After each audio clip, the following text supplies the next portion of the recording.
Until recently, the identity of Ghost frontman Tobias Forge was unknown and only became a matter of public record following a lawsuit filed by ex-band members who claimed ownership over much of the band's material. Forge won the lawsuit, establishing himself as the sole founder and creative mastermind behind Ghost, in all of the band's incarnations. Perhaps as a matter of due process, or perhaps out of a desire to turn the ongoing dispute into a full-on media circus, the ex-Ghost members have filed an appeal, and here's where things really get weird. The plaintiffs are alleging they lost their case because Forge and the judge presiding over the case are both members of the same secret society, the Swedish Order of Freemasons. Though secretive and enigmatic, the Swedish Order of Freemasons is actually a well-established society. They claim there was a clear conflict of interest, as the frontman and the judge are brothers as part of the same fraternal organization. Traditionally, Freemasons swear loyalty to one another. What do you think about this? Tell us your thoughts in the comments below. During a recent conversation with News Review, Ghost leader Tobias Forge was directly asked, "Are you a Satanist?" The musician replied, "From a strictly Christian point of view, if that means believing in a physical, half-man, half-ram living in the underground, no, I don't believe there is such a thing. I'm not the opposite either. And you know, I'm sure in the eyes of the beholder, if I was put in front of true God-fearing Bible thumpers, I would probably be regarded as a Satanist. Just because I'm not a God-fearing Bible thumper. But the concept of Satanism has many, many forms. In the last 50 years now, ever since Anton LaVey and pop cultural Satanism, when that rose in the ladder of the part of the 60s with the Church of Satan, and Black Sabbath and Black Widow and Coven and that sort of hippie Satanism, which at the end of the day, heavy metal, black metal, all that is based upon that cultural Satanism. I grew up with that. So from that point of view, I would definitely say that culturally, I am definitely, for lack of a better way of putting it, I'm a devil-liking kind of guy. But, I wouldn't sacrifice a baby to a half-ram that I believe to be living in the underground. And I would never ever encourage anyone to do that. Ghost leader Tobias Forge revealed he's not particularly fond of the band's new singer Cardinal Copia, explaining to Revolver that the musician still has to prove himself to be accepted in the fold. He said, "The Cardinal is not the boss. He's just the toastmaster. A Cardinal is junior to a Pope figure. We still have Papa Emeritus, Zero, aka Papa Nihil, but he's passing on. He needs to teach the Cardinal to become a Pope, to earn his skull paint." He continued, "There was gonna be a moment in time where you have to sort of chew through a little bit of an underdog person that you might not like. So we end up with this character that I'm not even fond of myself. He's new and he is an imposter and he hasn't proven himself yet. But if he does, he will become Papa 4. Ghost frontman Tobias Forge talked about his anonymity officially disappearing after he was sued by former members of the band, explaining to Blabbermouth how much damage the whole thing did and what the whole thing ultimately taught him. He said, "I haven't felt very anonymous for many years. I don't feel very bummed by that. I can feel bummed about the reasons why it was revealed. But it didn't do much harm. I don't feel, in any way, like a loser here, and it didn't seem to do a lot of harm. No, especially with a little bit of hindsight and couth. It's fine. I feel good. It's going well. I'm out here working. I made a record. You know, it's always alarming, obviously, when you have people, and some of them used to be close to you, working diligently to destroy your life. That's always a bummer. That sucks. Sometimes that happens in all parts of the world, at workplaces, in schools, in families, in relationships and friendships. There's nothing new about it. It's perfectly natural. It's a sad avenue to ride down on, but it's a part of life and it's fine." He was asked, did the lawsuit make the new album prequel more difficult to make? Actually, no. It wasn't that hard to write, because there was a lot of other things that were also off my plate. So, in a way, I felt together with Tom Dalgety. I think we were both very determined. This might sound crazy. I think we both felt the urgency. Going into it, we already knew that we had a ton of material to work with. So, we knew we had this song, that song, and that's going to be great. Then we have that song, yes. But, still, let's really put time into making sure that this record is everything it can be, because we didn't want to mention it every day. But, of course, at the end of some days, it was my life is depending on this record. This is a moment of truth. Tobias added about his former bandmates, "I think many business people who have their own pizzeria or grocery or bar, or whatever, I think you learn that you need to be very cautious who to bring in.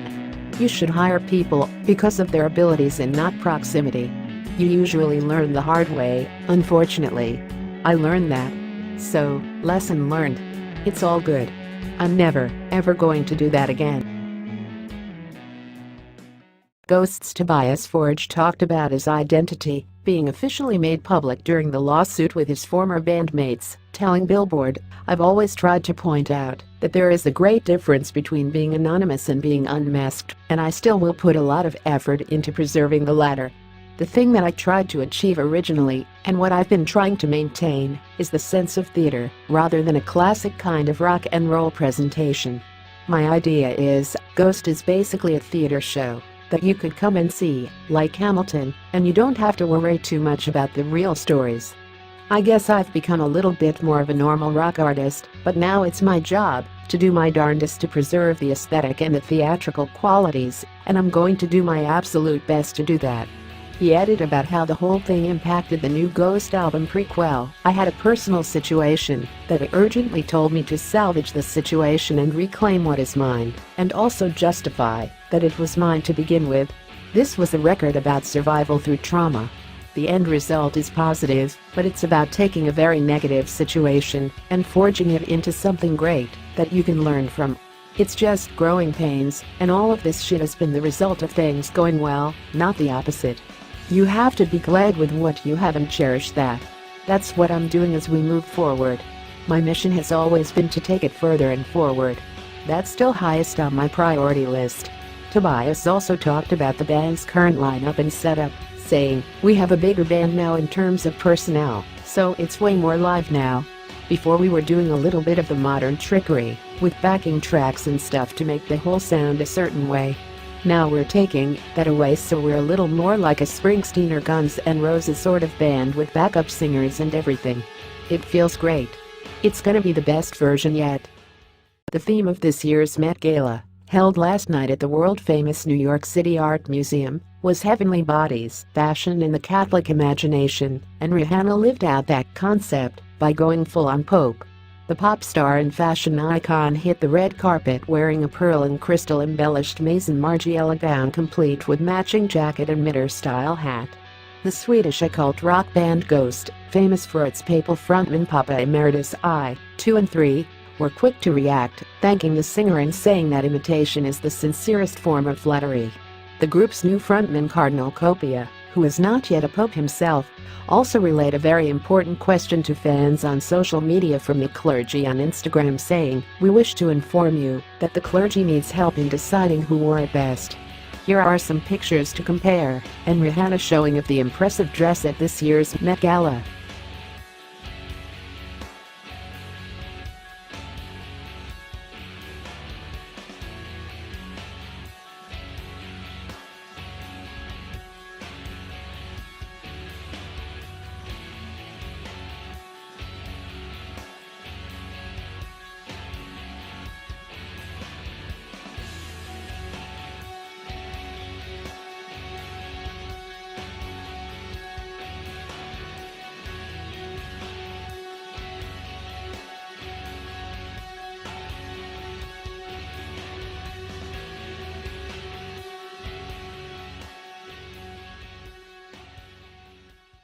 Ghost frontman Tobias Forge was asked by Z93 whether the band could continue without him, similarly to how Kiss is seemingly planning to carry on without Paul Stanley and Gene Simmons, to which he replied, via Blabbermouth, "I think that there's a lack of perspective that we have as a music-loving community, the general population. I mean, I've never heard Beethoven's music played by him, and that's fine. Same as Bach and Vivaldi, and I think that just because we're living at the tail end of the classic rock era, where the masters are still, half of them, at least, are alive, there's no way for us to understand how they will live with the idea of rock and roll 50 years from now when all of them, all of us, might be dead. So my job, my only task is to try to do this as good as possible. First and foremost, I need to do it for myself and my family. That's what I'm doing. And then you try to make it as easy to, in whatever extent there will be an aftermath, some sort of legacy to keep, either be it copyrighted things, monetary things. You just try to box it as neatly as possible in the future for anyone who's going to take care of it. But I have no idea if there will be a demand.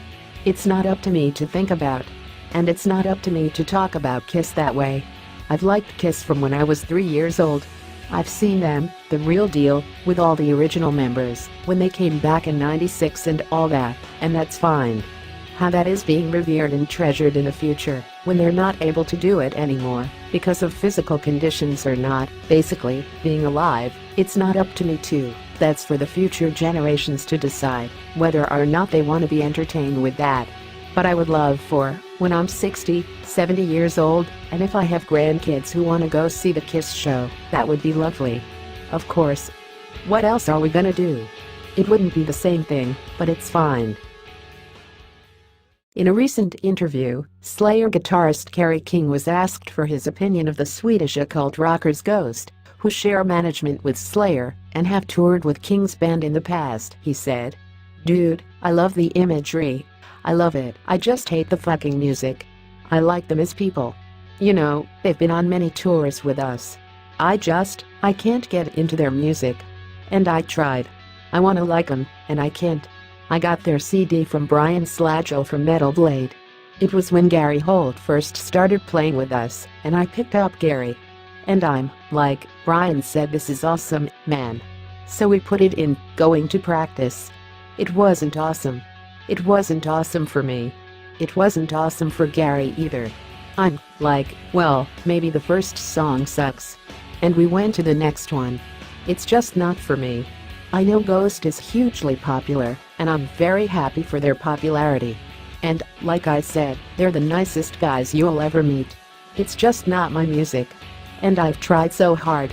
Since then, a nameless school from Ghost responded to what Kerry said, dismissing any bad blood over Kerry comments. He said, "I don't even think that what he said was negative. He just said that he didn't like the band, that he didn't like the music. And you know, we're not for everybody. We've never tried to please everybody, so I didn't even see the negative element in what he said. It doesn't change my opinion on Slayer. I've been a Slayer fan ever since I was a kid, and I still love several of their records with all my heart. For me, it wasn't changing anything.